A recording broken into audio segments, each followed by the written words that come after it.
저희 집에 12년을 키운 고양이가 있습니다. 저희 큰아이가 이 고양이를 굉장히 좋아하고 이 녀석도 저희 큰아이를 굉장히 좋아했습니다. 그런데 군에 가고 난 후에 고양이의 태도가 변했습니다.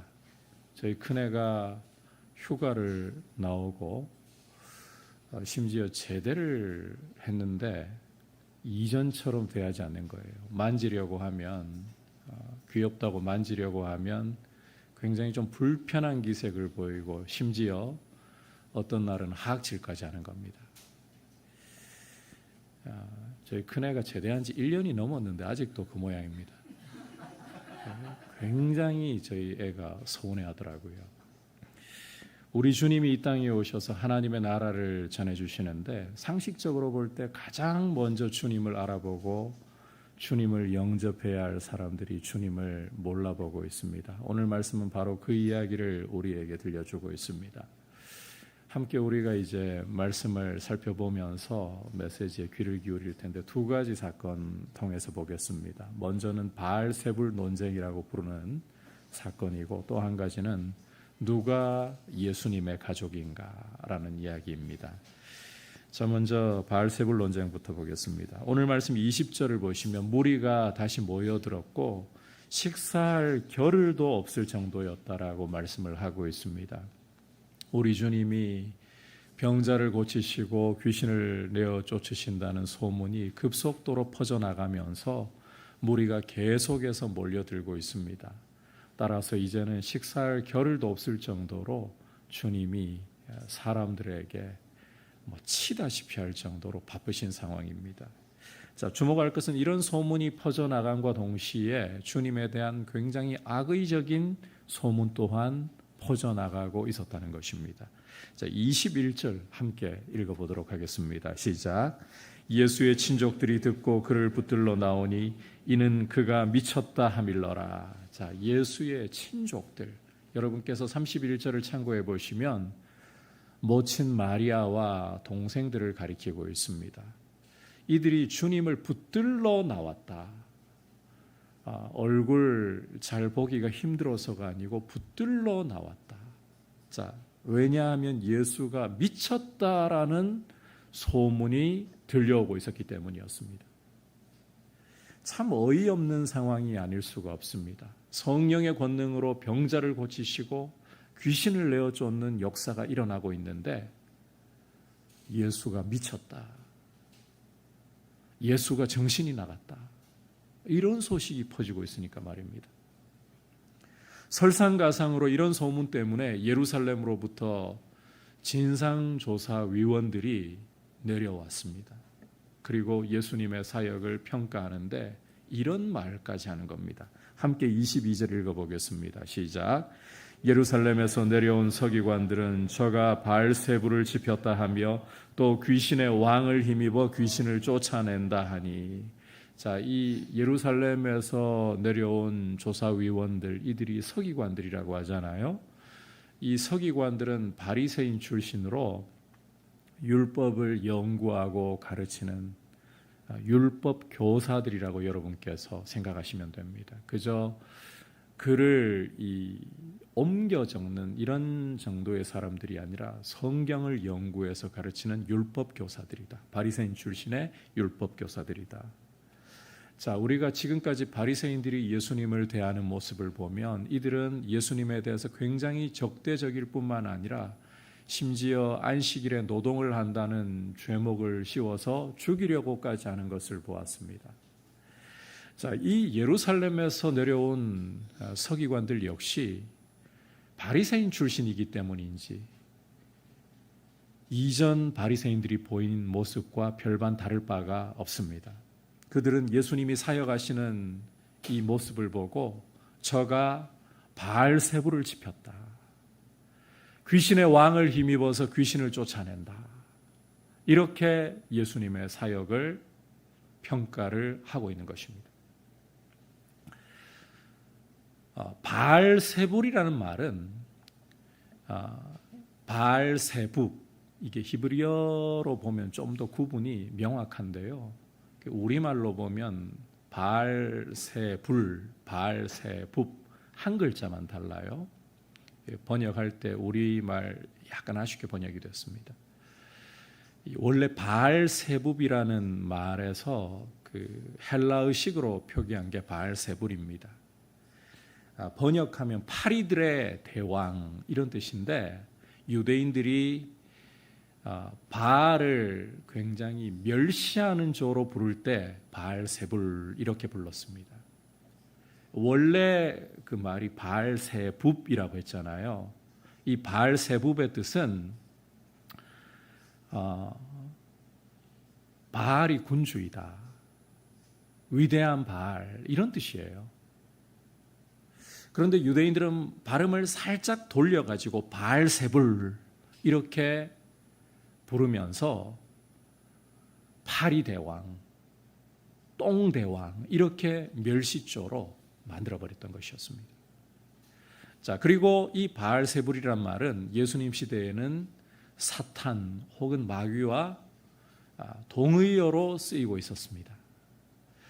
자, 이처럼 유대인들이 멸시조로 사탄을, 마귀를 부르는 말을 지금 예수님께다가 갖다 대면서, 예수님께다가 적용하면서 예수님의 사역을 귀신으로 귀신을 쫓는다, 이렇게 아예 폄하를 해버리고 있는 거예요.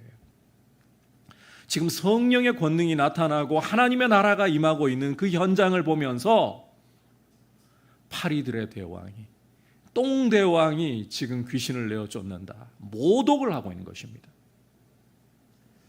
더욱이 서기관들은 이 말을 그저 가볍게 지나가는 말이나 실수로 하고 있는 게 아닙니다. 우리말로는 전혀 표현이 안 되고 있지만 원문의 시제를 보면 미완료 시제를 쓰고 있는데, 이게 계속해서 반복해서 이 말을 했다는 거예요. 그냥 한번 바알세불이 집혔다, 귀신의 왕을 힘입어서 귀신을 쫓아낸다, 지나가는 말 아닙니다. 거듭 반복해서 지금 이 말을 하고 있다는 것입니다. 굉장히 고의적이고 의도적으로 이 말을 하고 있다는 거예요. 지금 영적인 지도자들이라고 하는 사람이 우리 주님의 사역을, 성령의 권능으로 행하시는 사역을 완전히 폄하해버리고 있는 것입니다.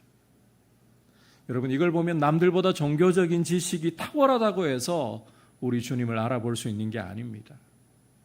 은혜로 택하시고 불러주셔야만 주님을 알 수가 있는 거예요.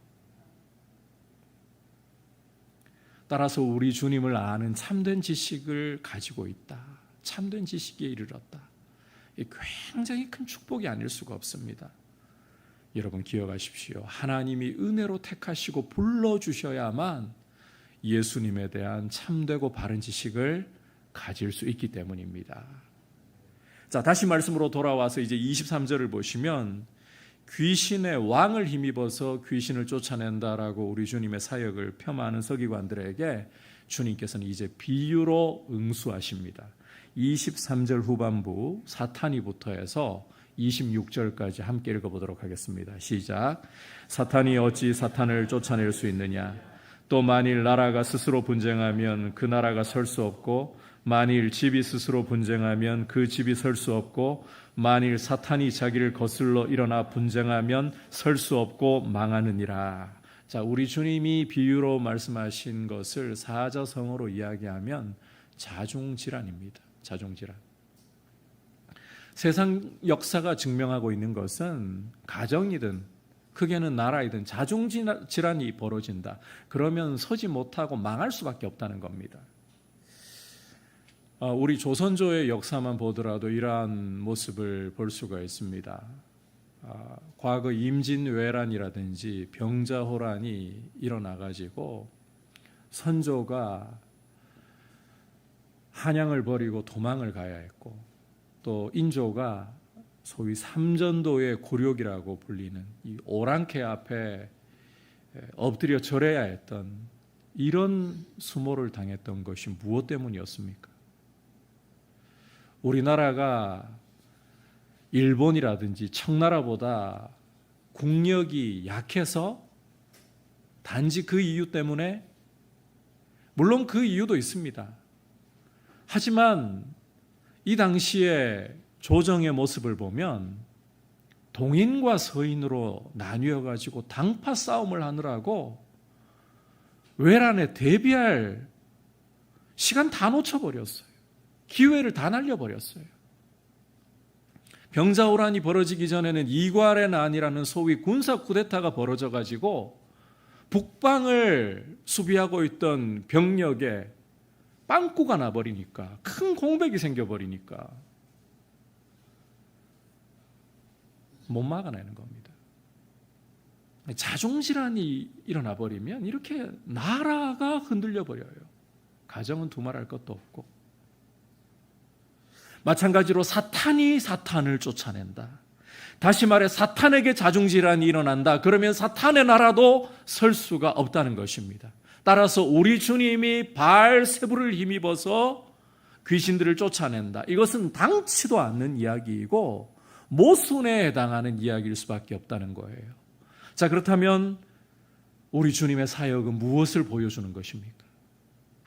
주님이 귀신을 쫓아내시는 이 일은 어떤 상황으로 보아야 하는 것인가? 함께 27절 읽어보겠습니다. 시작. 사람이 먼저 강한 자를 결박하지 않고는 그 강한 자의 집에 들어가 세간을 강탈하지 못하리니 결박한 후에야 그 집을 강탈하리라. 자, 이 말씀 역시 우리 주님이 비유로서 당신의 사역에 대해서 묘사하고 계신 것입니다. 자, 우선 여기서 강한 자를 결박한다. 이것은 사탄을 결박한다, 마귀를 결박한다, 이런 뜻이에요. 자, 누가복음 11장 22절을 참고해 보면 더 강한 자가 와서 강한 자, 사탄을, 마귀를 결박한다라고 우리 주님은 말씀하고 계십니다. 자, 그렇다면 이 강한 자 사탄을 결박하고 제압하고 사탄에게 매인 영혼들을 풀어주는 더 강한 자란 누구인가? 자, 눈으로 볼 때 예수님인 거 확실하죠? 자, 그런데 28절, 29절을 통해서 우리는 좀 더 구체적으로 이 상황을 볼 수 있습니다. 읽어보겠습니다. 시작. 내가 진실로 너희에게 이르노니 사람의 모든 죄와 모든 모독하는 일은 사하심을 얻되 누구든지 성령을 모독하는 자는 영원히 사하심을 얻지 못하고 영원한 죄가 되느니라. 자, 이 말씀의 요지는 성령을 모독하는 자는 영원히 사하심을 받지 못한다. 영원히 죄사함을 얻지 못한다라는 것입니다. 자, 지금 강한 자 사탄을 결박하는 이야기를 하시면서 이 성령을 모독하는 죄에 대해서 이야기를 하시는 거잖아요. 따라서 사탄을 결박하는 더 강한 자란 구체적으로 성령님이시라는 거예요. 따라서 우리 주님이 병자를 고치시고 귀신을 쫓아내시는 이 일을 행하시는 것은 성령의 권능으로 행하고 계시는 일이다. 성령의 권능으로 하나님의 나라가 임하고 있고 그 증거가 나타나는 현장이다. 이걸 보여주고 있다는 것입니다. 이처럼 성령의 권능이 역사하고 있고 하나님의 나라가 임하고 있는데 바알세불이 씹혔다느니, 귀신의 왕을 힘입어서 귀신을 쫓아낸다느니, 게다가 이것도 그냥 실수로 하는 말이나 지나가는 말도 아니고 고의로 의도적으로 계속해서 이 말을 반복하고 있습니다. 여러분, 하나님께서 세상을 위해서 주신 유일한 구원의 길이 누구이십니까? 죄와 사망 권세로부터 해방되어서 하나님 나라를 기업으로 얻을 수 있는 유일한 길이 누구이십니까? 오직 나사렛 예수 그리스도밖에 없습니다. 여러분, 이 사실은 아무리 강조해도 지나치지 않습니다. 따라서 베드로는 사도행전 4장 12절에서 이렇게 외치고 있는 것입니다. 함께 읽어보겠습니다. 시작. 다른 이로서는 구원을 받을 수 없나니 천하 사람 중에 구원을 받을 만한 다른 이름을 우리에게 주신 일이 없음이라. 예수 그리스도의 이름만이 유일한 구원의 이름, 오직 그리스도만이 유일한 구원의 길이십니다. 이처럼 하나님께서 유일한 구원의 길로 세우신, 하나님 아버지께 나아올 수 있는 유일한 길 되신 예수님이 성령으로 지금 역사를 이루고 계시는 것입니다. 귀신을 내어 쫓으시고 병자를 고치시고 하나님의 나라를 가져오시는 성령의 권능을 나타내고 계신 것입니다. 그런데 지금 바리새인들은 귀신의 왕을 힘입어서 귀신을 내어 쫓는다. 우리 주님의 사역을 받고 말하면 이렇게 되는 거예요. 지금 성령께서 예수 그리스도는 하나님 나라를 가져오시는 하나님 나라의 왕이시고 세상을 위해 주신 유일한 구원의 길이시다. 이걸 증거하고 있는 게 바로 귀신을 쫓아내시는, 성령의 권능으로 귀신을 쫓아내시는 일이라고 증거해 주고 계시는 것입니다.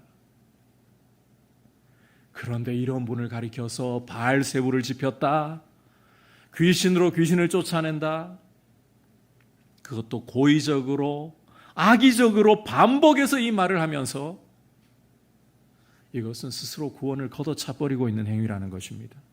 여러분, 예수 그리스도만이 유일한 구원의 길이십니다.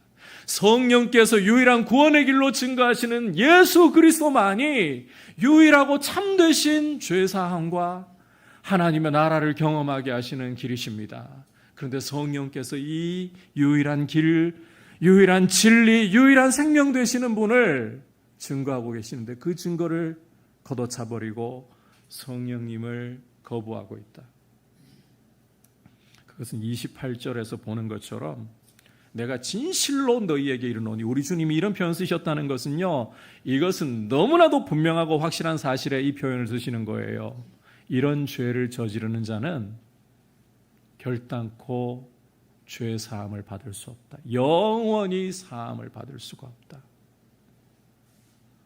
여러분, 이 성령 모독죄라는 것은, 영원히 씻음 받을 수 없는 죄라는 것은 그리스도인이 지을 수 있는 죄가 아닙니다. 결코 지을 수가 없어요. 왜냐하면 이것은 근본적으로 성령께서 증언하시는 분, 구원의 유일한 길 되신 예수 그리스도를 거부하고 그리스도를 완강히 밀어내버리는 일이기 때문입니다. 유일한 구원의 길이신데 그분을 거절해버린다. 더 이상 길이 없는 거예요. 그런데 여러분, 이 무섭고 이 큰 죄를 저지르고 있는 사람들이 누구인가를 보십시오. 이들은 당시 사람들에게 존경을 한 몸에 받고 있던 바리새인들입니다. 성경을 연구하고 성경을 가르치고 누구보다도 성경을 잘한다고 자부하고 있는 서기관들입니다. 누구보다 주님을 먼저 알아보고 환영했어야 할 사람들입니다. 그런데 이들이 하나님이 보내신 유일한 구원의 길을 스스로 걷어차버리고 있습니다. 거듭 말씀드리지만 종교적인 지식으로 예수님을 아는 게 아니에요. 하나님이 은혜로 택하시고 불러주셔야만 예수님을 참되게 알 수 있는 줄 믿습니다. 여러분이 이 자리에 나와 예수님을 주로 고백하고 그분의 이름을 높일 수 있는 것, 하나님이 은혜로 불러주셔서입니다. 은혜가 아니고서는 누구도 예수님께로 나올 수 없습니다. 이 사실 꼭 기억하시기를 바랍니다.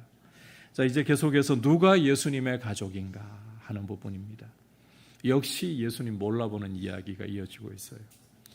앞서 21절에서 예수님의 가족이 미쳤다라는 소문을 듣고 예수님 붙들러 나온 거 보았습니다. 그냥 뒀다가는 지금 걷잡을 수 없겠다. 우리라도 나서서 예수를 데려가자 이러는 거예요. 자, 그래서 이제 31절을 보시면 모친과 동생들이 주님이 말씀을 가르치고 계시는 집까지 왔는데 사람들로 지금 집이 북새통을 이루고 있어서 들어갈 틈이 없습니다. 그래서 이제 한 사람 보내가지고 말을 좀 전해달라. 가족들 왔다고 말을 좀 전해달라. 입을 타고 이제 예수님 둘러앉은 무리에게까지 전해져서 32절 보시면 보소서 당신의 어머니와 동생들과 누이들이 밖에서 찾나이다. 이렇게 말씀이 전해집니다. 자, 이때 주님이 어떻게 대답하시는가? 함께 우리 33절부터 35절까지 읽어보겠습니다. 시작. 대답하시되 누가 내 어머니이며 동생들이냐 하시고 둘러앉은 자들을 보시며 이르시되 내 어머니와 내 동생들을 보라. 누구든지 하나님의 뜻대로 행하는 자가 내 형제요 자매요 어머니이니라. 자, 우리 주님은 누가 내 어머니이고 내 동생들이냐 이렇게 물으시면서 말씀 듣기 위해 주님을 둘러싸고 앉아있는 이들에게 시선을 주고 계십니다. 그들을 쭉 둘러보십니다. 그리고 입을 열어 하시는 말씀이 내 어머니와 내 동생들을 보라. 예? 이게 무슨 뚱딴지 같은 이야기입니까?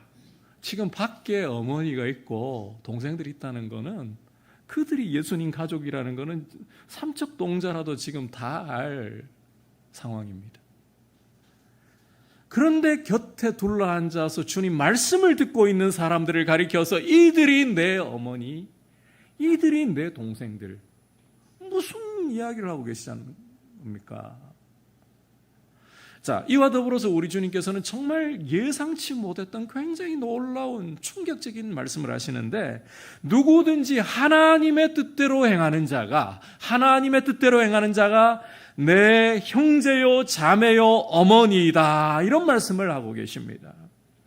바꿔 말하면 육신의 가족이 아니라 하나님의 뜻을 행하는 사람들이 바로 예수님의 가족이다. 그러면 밖에 있는 가족들은 뭡니까? 지금 바리새인들이 서기관들이 찾아와 가지고 예수님 사역을 보면서 바알세불이 집혔다. 귀신의 왕을 힘입어 가지고 귀신을 쫓아낸다. 이렇게 비난하는 굉장히 안 좋은 상황이잖아요. 이게 여러분 그냥 위협이 아닙니다. 유대인 공회가 오늘날로 치면 국회가 파견한 조사위원단이 와가지고 지금 바알세불 집혔다라고 이렇게 주님을 폄하하는 상황입니다. 중범죄자가 되는 거예요. 이런 상황에 지금 예수님 사역을 적어도 가족들은 알아봐 줘야 되는 거 아닙니까? 그런데 그들마저 미쳤다라고 주님 붙들러 온 겁니다. 이 상황에서 주님이 너무 서운하셨던 걸까요? 당신들이라도 나를 좀 알아봐주고 내 사역을 이해해줘야 되는 거 아닙니까? 그러지 못한 그들에게 너무 서운해서 지금 연을 끊고자 이런 말씀을 하시는 겁니까? 전혀 그런 상황 아닙니다. 이후에도 우리 주님의 모습을 보면 가족들을 아끼시고 특히 십자가에 달려서 우리 주님이 고난당하시는 중에도 곁에 있던 사랑하시는 제자 요한에게 어머니 마리아를 부탁하시면서 보라 내 어머니시다. 그렇게 끝까지 모친에 대해서 마음을 쓰셨습니다. 자, 그렇다면 우리 주님이 보이신 이 행동, 이 말씀이 뭐란 말이냐? 자, 여기에는 굉장히 중요한 의미가 있는데요. 예수님의 가족이라는 것은 바꿔 말하면 하나님의 가족을 이야기하고 있는 것입니다. 여러분, 예수님은 나사렛 가난한 목수의 아들로 다윗의 가문으로 오셨습니다. 그러나 그분은 마태복음 1장과 누가복음 1장에서 천사가 고지한 것처럼 동정녀 마리아에게서 성령으로 잉태되신 가장 높으신 하나님의 아들이십니다.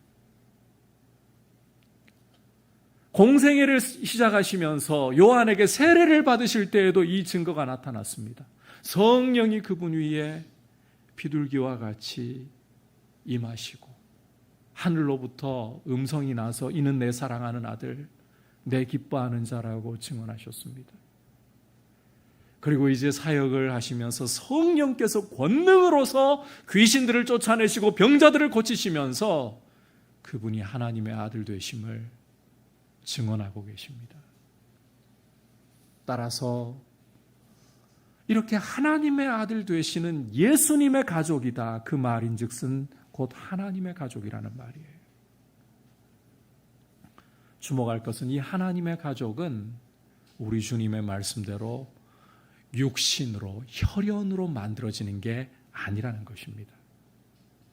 아무리 여러 대를 걸쳐서 믿음을 이어오고 있는 가문에서 태어났다고 해서, 아버지가 목사이고 장로라고 해서, 선교사이고 선교자를 배출했다고 해서 자녀가 곧 하나님의 가족이 될 수 있는 것 아닙니다.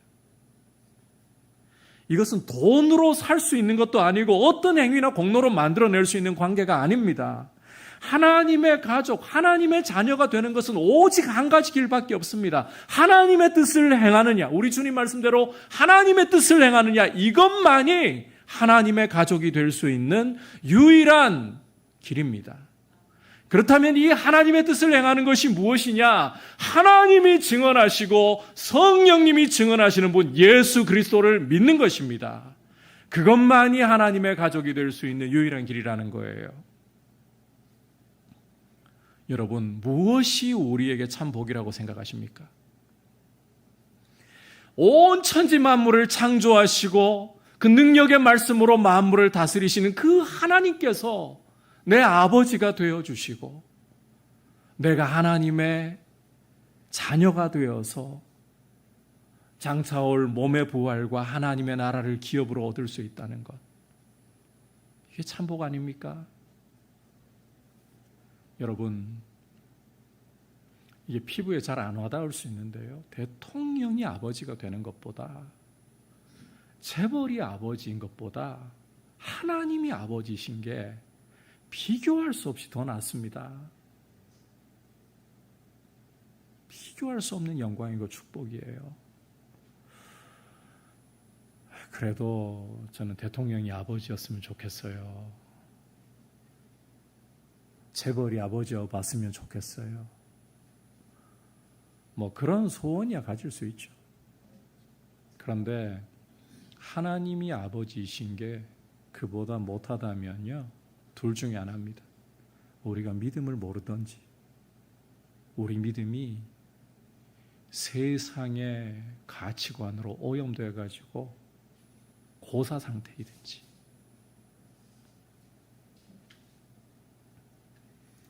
죄와 사망 권세에서 우리를 해방하시고 하나님의 자녀 삼으셔서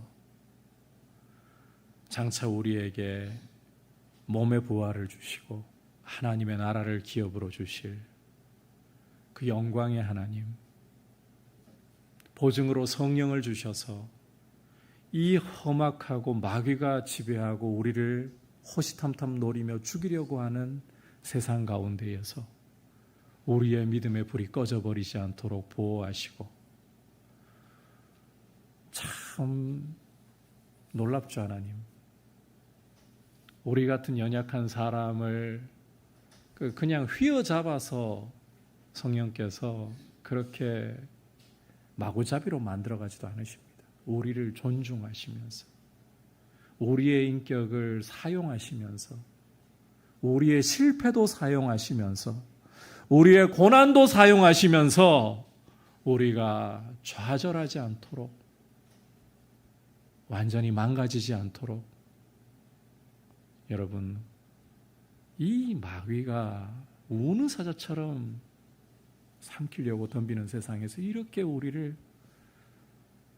성장케 하시는 방식으로 이끌어 가신 하나님의 지혜 참 놀랍지 않습니까? 이런 아버지를 모시고 있는 것이 정말 영광입니다.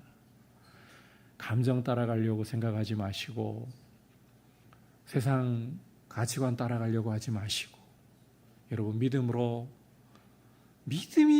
가장 중요한 거예요. 믿음이 하나님 가족 되게 하고, 믿음이 우리 성도를 성도 되게 하는 거예요.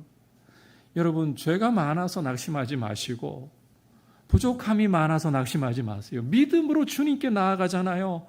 믿음을 통해서 주님이 역사하십니다. 신약의 이 복음서를 읽어보십시오. 우리 주님 역사가 나타날 때마다 주님 뭐라고 말씀하시는가? 내 믿음대로 될지어다.